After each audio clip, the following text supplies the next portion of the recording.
नमस्कार साथियों। अब बात करने वाले हैं फिर से गीता, जो कि हमारे जीवन में बहुत ही महत्वपूर्ण है। और गीता ज्ञान जिसके पास है उसको किसी अन्य ज्ञान की ज़रूरत नहीं है, क्योंकि गीता ज्ञान उसके लिए सबसे महत्वपूर्ण ज्ञान है। इसलिए हम गीता पर चर्चा करते हैं। हाँ, वही भगवत गीता की बात कर रहे हैं। भगवत गीता। आपको एक खुशखबरी भी दे दें, अपना जो इंडिया का शहर गुजरात है ना, वहाँ पर गुजरात के अंदर भगवत गीता कंपलसरी कर दिया गया है। अब भगवत गीता वहाँ पर पढ़ाया जाएगा और देखिए अब कैसे वहाँ का विकास होता है, क्योंकि भगवत गीता कोई धार्मिक और रिलीजियस बुक नहीं है कि नहीं उसको हिंदू ही पढ़ सकता है, मुस्लिम नहीं पढ़ सकता, सिख नहीं पढ़ सकता, ईसाई नहीं पढ़ सकता, सभी पढ़ सकते हैं। उसको सभी लोग पढ़ सकते हैं। इसलिए आप भी भगवत गीता पढ़िए और दूसरों को भी पढ़वाइए। और आइए इसी पर एक श्लोक है उसकी चर्चा करते हैं, और बहुत ही इंपॉर्टेंट श्लोक है। उस श्लोक में संजय अपने पूरे होश हवास में बात कर रहे हैं। संजय जो कि पूरी दूरदृष्टि रखते थे कुरुक्षेत्र का, और 18वें अध्याय का 78वां श्लोक है, जो कि अब आप पहले श्लोक सुन लीजिए, उसके बाद उस पर पूरी चर्चा करते हैं।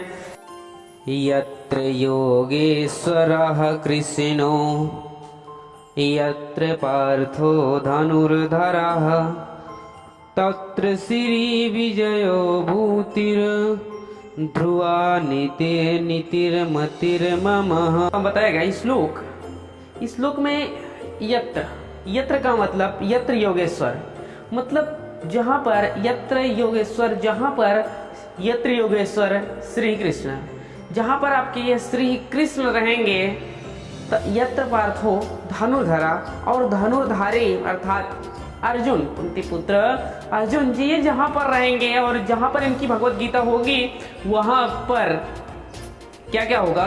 तत्र का मतलब, ये दूसरी लाइन जो तत्र का मतलब क्या है? वहाँ पर श्री को मतलब लक्ष्मी, श्री का मतलब क्या हुआ? लक्ष्मी, धन, वैभव, यश। विजयो मतलब विक्टोरी, विजय। यहाँ पर इन दोनों लोग के भगवत गीता रहेगी, अर्थात गीता पढ़ी जाएगी। वहाँ पर क्या क्या होगा मतलब बताया गया है यहाँ पर कि विजय, सबसे पहले क्या होगा? उसको लक्ष्मी मिलेगी, विजय भूति, मतलब वो विजय हमेशा रहेगा, अर्थात कहने का मतलब है वो हार नहीं सकता है। ध्रुवा जिसका कभी अंत ना हो, जो व्यक्ति भगवत गीता पढ़ सकता है, अर्थात उसका अंत मतलब यह है कि नहीं कि मृत्यु नहीं होगी, अर्थात उसके ज्ञान का कभी अंत नहीं होगा। वो व्यक्ति हमेशा हमेशा के लिए ज्ञानी रहेगा, और जो भगवत गीता पढ़ेगा उसको ज्ञान रहेगा। उसके बाद नीति, मतलब नीति में भी, अर्थात चल संपत्ति, अचल संपत्ति। अगर कोई कंपनी वाला पढ़ता है तो उसकी कंपनी में और कंपनी के बाहर भी ममा का मतलब क्या है? मैं स्वयं बोल रहा हूँ। इस बात को कौन कह रहा है? संजय कह रहे हैं। पूरी भगवत गीता खत्म हो चुकी है। लास्ट का 18वें अध्याय का 78वां श्लोक है। 18वें अध्याय का 78वां श्लोक है। उसमें संजय पूरे होशो हवास में बोल रहे हैं कि मैं पूरी अपनी गारंटी से बात कर रहा हूँ। मैं बात कर रहा हूँ, मैं संजय, मैं बात कर रहा हूँ कि अगर जो इसको पढ़ता है उसको टोटल जितना बताया गया कि आपको मतलब विजय, वो कभी हार नहीं सकता, उसको कभी लक्ष्मी उससे दूर नहीं जा सकती हैं, और उसके साथ उसका कभी यश नहीं मर सकता है, अर्थात हमेशा वह हर जगह पूजा जाएगा। इसलिए वो पूरे होशो हवास में बता रहे हैं संजय। तो जब अगर वो बता रहे हैं तो हमको भी करना चाहिए कि नहीं? करना चाहिए ना। तो हम भी अगर गीता पढ़ते हैं, आपका जापान अभी इतना आगे बढ़ा है, क्यों? उसका कारण क्या है? जो आपकी भगवत गीता है ना, जापान पूरा भगवत गीता पढ़ता है। अमेरिका में टोटल इंग्लिश बोली जाती है, लेकिन अमेरिका में भी भगवत गीता पढ़ते हैं। अब अपने यहाँ भी शुरू हो चुका है। देखिए कब तक ये आगे बढ़ जाता है।